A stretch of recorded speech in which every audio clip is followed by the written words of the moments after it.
Hello, everyone. Good morning, afternoon, or evening, wherever you are. My name is Mayur Pathak. I am the cybersecurity business practice leader, currently working in a company in Qatar in the Middle East region.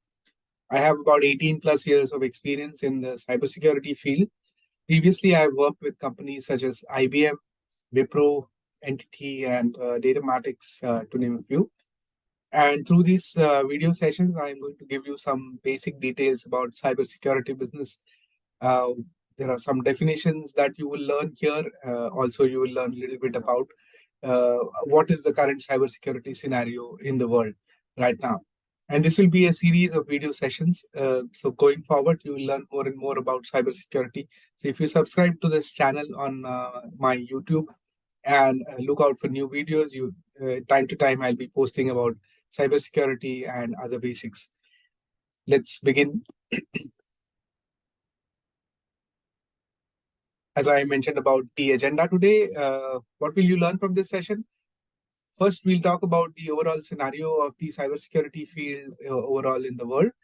We will define or try to define the cybersecurity in our terms, and there'll be some other more important definitions that you will come across in this session today. Now, why is cybersecurity important? Let's focus on what is cybersecurity today in today's world. 50% of your data today is going to be stored in the cloud servers going forward. We are already using a lot of applications. Most of the things that we do today are online, and our data has already gone to some of the clouds. Do you think they are all secure? Maybe yes, maybe not.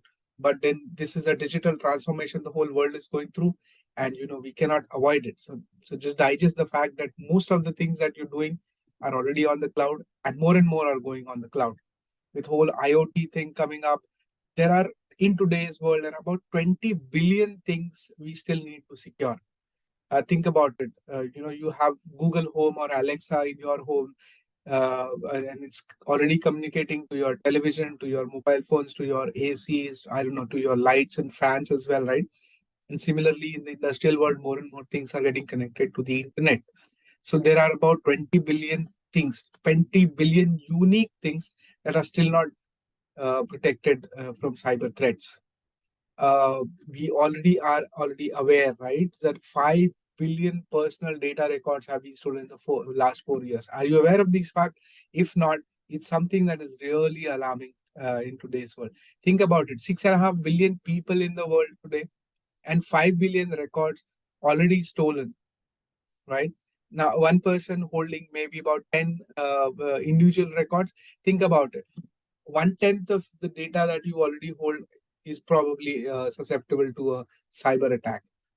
What else? Nearly 500 million cyber attacks have happened in the last year, in 2022 alone. 500 million. Can you imagine how many number of cyber attacks happen every day? As we speak right now, probably there are few already ongoing. Somebody is already trying to hack somebody, right? 4.35 million is the global average cost of data breach, right? When this is more concerning the enterprise.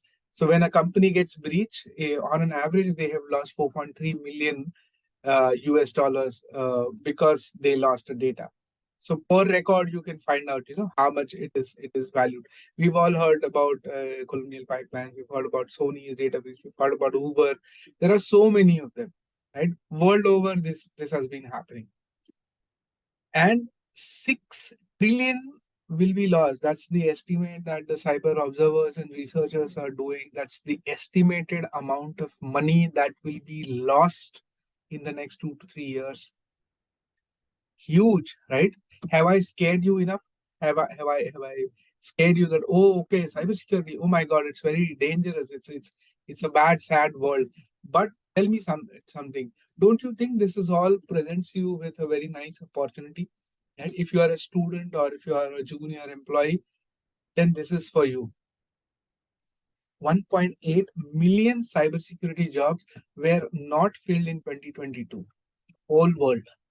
You know why? Because there aren't enough people who know about cybersecurity. There aren't enough skilled resources in the cybersecurity field. So if you start learning cybersecurity here, then you have a great chance to get into a secure career that actually pays rewardingly well. Cyber is the future.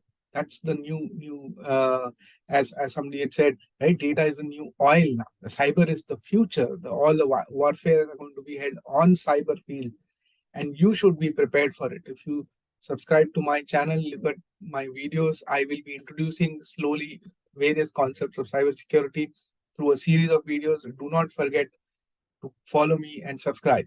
Let's move on. Let's get into some of the important definitions of cybersecurity, right? First of all, what is cybersecurity?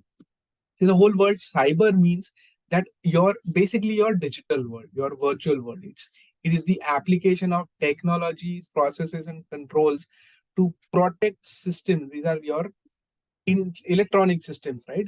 Based on internet or based on a cloud or just physical servers and all of these. So whole of these to be protected from a cyber attack. That's what the whole cyber security thing works with, right?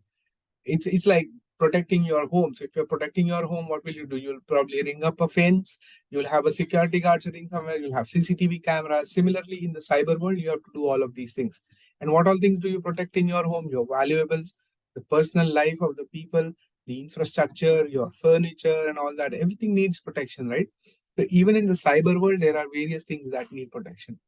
And the most important thing is data. Today, data is the most valuable thing. So this data security is another area of cybersecurity, which is the process of safeguarding digital information throughout its life cycle. So when the data is created, I'm speaking right now on this video, and this is a data that is getting created. It will travel somewhere. It will go to YouTube. It will probably get downloaded somewhere. It will be stored somewhere. So all of this life cycle, if you have to prevent it from corruption and theft, and then that's your data security field, right? What do you mean by that? So there are three things that you actually protect in data. One is confidentiality. So if let's say I have an ATM card, right? So it has a unique PIN which is only known to me. If it is known to somebody else, then it's a breach. Anyone can go and just withdraw money from my bank, right? So confidentiality, the first pillar. Integrity. So that PIN has to remain as it is, right? It should not be tampered with. For example, this presentation has a black background. Tomorrow, if I again access it, if it has a white background, it means it will be tampered with. So the data that gets stored has to be integral as it is, the way it is stored. Your name, your spelling, your father's name, everything as it is. That's integrity, right? And availability. You can put all kinds of cybersecurity measures, but what if your data is not available to you? Right? I click pictures maybe 15 years ago in my wedding. I've clicked all the pictures, I've stored it somewhere. But if I want to see it, I want to go on a memory lane, nostalgia, and I can't see my wedding pictures. Then what's the use, right? So confidentiality, they have to remain somewhere. They should not be tampered with, and they should be available when I need it. That's the most important part in data security. Let's go on and define cybersecurity in even more broader terms. Infrastructure security. It is basically all your physical hardware. So if you're watching this video on a laptop or a mobile phone, then that's the physical infrastructure, right? So what all things do you see in a physical infrastructure in a typical computer industry, technology industry setup? There are various hardware like firewalls, network devices, servers, storages, etc. That's the physical infrastructure that you want to protect. That is what is infrastructure security. Now, the whole physical infrastructure is then virtualized, meaning put on cloud, putting a software on top of physical infrastructure to create a big world. Nowadays, you might have heard these terms, metaverse and all, right? So that is all on the virtual world, all on the cloud. So to protect that infrastructure, the term is cloud security. Now, if you want, what will you run on cloud, right? Today, you might be using applications such as Amazon for e-commerce, for buying and selling something, eBay, similarly, right? So this application, how do you know that application is secure? So application security is the process of developing, adding, and testing security features within an application to prevent any vulnerabilities. It's as simple as you have an application, let's say Amazon, you're doing a transaction. So you will save your credit card details, your address, maybe your personal details on that. You want that to be stored, right? Critically stored. Now, if an application is not properly designed, it has security vulnerabilities, then somebody can do an unauthorized access onto your data or your application. They might steal your credit card or something like that, right? And do a malicious transaction. It's like opening a wormhole. So an application running on a cloud infrastructure whose under it is in the physical infrastructure and data residing somewhere, right? You might have seen in these alien movies, somebody opens a wormhole and all the aliens come through. Similarly, application, if not properly designed in a security, the way securely it has to be designed, it leaves sort of a wormhole in it, and then it can allow viruses and malwares to come and infect your data or your hardware or your software itself. Now we have defined various types of infrastructures and the software and all that. So let us look at what are the players in a cybersecurity field, right? Who all are there? So the important company here that works in the cybersecurity field is a system integrator. Companies like IBM, Accenture, TCS, Wipro, and so on and so forth, right? All of these companies are the ones who, for an enterprise, right? For a company, they are the ones who build the whole cybersecurity ecosystem for enterprise, and it is their responsibility to protect an enterprise from a cyber threat. So if you're a student or early starter in a technology, I think these are the companies where you will get your jobs for cybersecurity. There could be many of them, and based on your choice and location preferences, you should look at people who are into cybersecurity field, right? Who are the second player? So the original equipment manufacturers. You might have heard these names such as Cisco, Fortinet, or Trend Micro for that matter, Symantec earlier, which is now under Broadcom, Relix, which formerly known as McAfee. These are all the ones who manufacture either the physical security devices or softwares that provide various kinds of security systems to the enterprise as well as the uh, individual users. So as an individual, you might have heard about Kaspersky or Avast who make antiviruses which run on your laptops, right? These are also called as OEMs. And what are the third most important people? They are the distributors, right? These are the people who facilitate the trade between a system integrator, an OEM, and the end customer. So they are basically your dealers in the cybersecurity ecosystem. So this I am telling you from a business angle, that who all are the people who are there in the business of cybersecurity.